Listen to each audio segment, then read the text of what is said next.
এই সরকারকে তার ফাঁসি কার্যকর করতে হবে।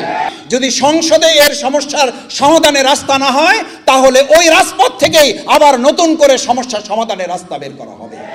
আজকে শহীদ পরিবারের কথা যখন আমরা শুনেছি, তিনটি কথা আমাদের কাছে খুব স্পষ্ট হয়েছে। এক, জুলাই পরবর্তী যে অন্তর্বর্তীকালীন সরকার, তাদের তিনটি নির্ধারিত কাজ ছিল: বিচার, সংস্কার, নির্বাচন। তখন একটি দলকে আমরা প্রায় বলতে শুনতাম, একটা নির্বাচিত সরকারই কেবল বিচার এবং সংস্কার করতে পারে। আমি আজ সেই নির্বাচিত সরকারকে জিজ্ঞেস করতে চাই, 4 মাস তো পার হচ্ছে, বিচার কতটুকু হয়েছে, আদৌ সংস্কারে আপনারা মনোযোগ দিতে পেরেছেন কিনা? কিন্তু আমার কাছে মনে হয় তার ওই কথাটাই সত্য। জনাব স্বরাষ্ট্রমন্ত্রী, যাকে সর্বমন্ত্রী বলে জনগণ বলে, তিনিই বলেছেন, আসলে আমরা তো এই বিচার সংস্কারের আসলে আমরা মনোযোগ দিতে চাই না, আমরা কোনোভাবে একটা নির্বাচনের জন্য এই সব কিছু মেনে নিয়েছিলাম। আসলে এত বড় একটা প্রতারকের দল কিভাবে দেশ চালাবে, এটা দেশবাসীর কাছে বিস্ময়ের ব্যাপার। আপনাদের মনে আছে, যে কোনো কিছু একটা হলেই তখন এই সব জাতীয় নেতৃবৃন্দ বলতেন, এই সব সমস্যার সমাধান হচ্ছে একটা নির্বাচিত সরকার হলে সব ঠিক হয়ে যাবে। আচ্ছা, আমি জিজ্ঞেস করতে চাই, আজকে এই শহীদ পরিবারের সদস্যবৃন্দ এখনো চোখের পানি ফেলে কেন? তার মানে কি আমরা ধরে নেব জনগণ কি এটা মনে করবে? এই বিশ্বাস করলে কি অপরাধ হবে তাদের যে 12ই ফেব্রুয়ারি আসলে নির্বাচিত সরকার? আপনারাই তো বলেছিলেন একটা নির্বাচিত সরকার এই সব সমস্যার সমাধান।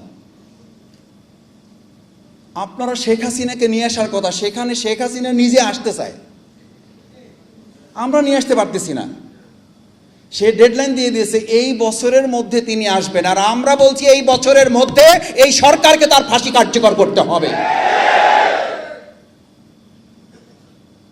এই শহীদ পরিবার আগামী বার্ষিকী উদযাপন যেন শেখ হাসিনার ফাঁসির মধ্য দিয়ে করতে পারে। শুধু শেখ হাসিনা না, দুর্ভাগ্য এখন মডিফাই আওয়ামী লীগ তৈরি করা হচ্ছে। তাদেরকে আবার জামিন দেওয়ার জন্য সরকার, বিচার বিভাগ এবং কতিপয় বিচার কার্যের সাথে সম্পৃক্তরা প্রতিযোগিতায় লিপ্ত হয়েছে, কে কত আগে তাদেরকে জামিন দিয়ে তাদের কাছে প্রিয় পাত্রে পরিণত হতে পারে। আসামি গ্রেপ্তার করায় নজর নাই, আসামিকে জামিন দিয়ে তাদের প্রিয় পাত্র হওয়ার জন্য এখন প্রতিযোগিতা শুরু হয়েছে। পরিষ্কার বার্তা দিতে চাই, জাতীয় সংসদের সদস্য হয়েছে আমরা, এইটা আমাদের কাছে গুরুত্বপূর্ণ না। আমাদের কাছে গুরুত্বপূর্ণ হইল 2009 সাল বা 2008 সাল থেকে যে রাস্তা থেকে আমরা তৈরি হয়েছি, ওই রাস্তাই হচ্ছে আমাদের কাছে প্রিয়। যদি সংসদে সমন্বয় না হয়, যদি সংসদে এর সমস্যার সমাধানের রাস্তা না হয়, তাহলে ওই রাজপথ থেকেই আবার নতুন করে সমস্যার সমাধানের রাস্তা বের করা হবে।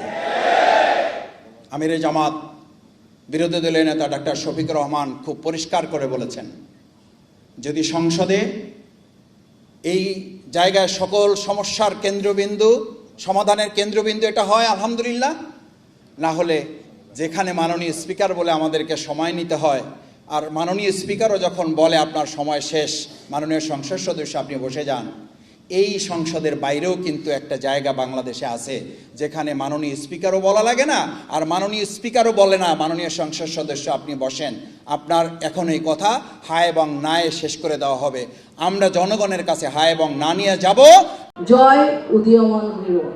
আজকে রাতের অন্ধকারেও যদি আপনারা জয়কে ডাকেন, জয় ছুটে যাবে আপনাদেরকে হেল্প করার জন্য। আমার বোন, আমার কলিগস, আমি মনে হয় একমাত্র লাকি পারসন। আমি যেদিকেই তাকাই আমার মনে হয় যে প্রত্যেকের সাথে আমার একটা স্ক্রিন শেয়ারের অভিজ্ঞতা আছে। ভাই ও বোনেরা, আপনারা কিন্তু আমার ভালোবাসার মানুষ। আপনাদের কাছে আমি বিনীত অনুরোধ করব, শিবা, শানু এবং জয় পরিষদের প্যানেলের প্রত্যেকটি মেম্বার্সকে আপনারা উইন করবেন। আপনারা যদি উইন না করেন, আমরা আসলে কমিটিতে কাজ করে শান্তি পাবো না। আপনাদের কাছে আমি বিনীত অনুরোধ, আর আমি যে পদটা ক্যারি করছি সেটা হচ্ছে আন্তর্জাতিক বিষয় সম্পাদক। এই পদটি কিন্তু অত্যন্ত ভ্যালুয়েবল একটা পদ, ইন্টারন্যাশনালি কাজ করা যায় শিল্পীদের নিয়ে। আমাদের শিল্পীরা যে বিষয়টিতে খুব বঞ্চিত হয় কিংবা অবহেলিত হয় ভিসা জটিলতায়, সেই ভিসা জটিলতাতে আমি নিজেকে নিয়োজিত করব, আপনারা যাতে খুব ইজিলি ভিসা পান। আর যেটা হয় যে আমাদের এই যে 573 জন শিল্পী, এরা কিন্তু ইন্টারন্যাশনালি যে স্টেজ প্রোগ্রামগুলি হয় সেই স্টেজ প্রোগ্রাম থেকে বঞ্চিত হয়। আমার চেষ্টা থাকবে সবাইকে নিয়ে আমার দেশের বাইরে বিভিন্ন প্রোগ্রাম করার। আচ্ছা আপুরা, ভাইরা, বোনেরা, আপনাদের মুখে হাসি কই? একটু হাসেন না। আমি তো পুরো এই যে দেখেন, আপনাদের জন্য নাচলাম, গাইলাম, সাজলাম, এক একদিন এক একটা ড্রেস পরে আসলাম। আপনাদের কাছে আমি হাত জোর করে অনুরোধ করব, শিবা শানু একজন বলিষ্ঠ নেতা, জয় উদীয়মান হিরো। আজকে রাতের অন্ধকারেও যদি আপনারা জয়কে ডাকেন, জয় ছুটে যাবে আপনাদেরকে হেল্প করার জন্য। আমরা কথায় নয়, কাজে বিশ্বাস করি। আমি খুব কাছ থেকে জয়কে যেটা উপলব্ধি করেছি, জয় কিন্তু আপনাদের জন্য ভীষণ প্রয়োজন। একজন শিবা শানু, তাকেও খুব প্রয়োজন। তাই ভোটের ক্ষেত্রে কোনো প্রকার আপনারা আবেগ কাজে লাগাবেন না, আপনাদের বিবেকটাকে একটু কাজে লাগাবেন। আমি কিন্তু 2 ইয়ার্স আপনাদের সাথে ছিলাম, প্রতিনিয়ত আপনাদের পাশে থেকেছি, আমাকে দেখেছেন আপনারা। আমি চেষ্টা করেছি আমার সর্বোচ্চ ভালোবাসা দিয়ে আপনাদের সেবা প্রদান করা।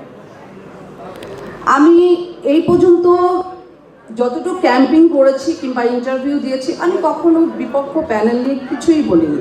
আমার এই একটি পদ নিয়ে যে নোংরামি শুরু হয়েছে ভিতরে ভিতরে, আপনাদের কাছে অনুরোধ করব, প্লিজ আপনারা যোগ্য ব্যক্তিকে এখানে আনেন, তাহলে শিল্পী সমিতি এই যে আমাদের 21 জন প্যানেলের 21 জনের হাত ধরে অনেক দূর এগিয়ে যাবে। আপনারা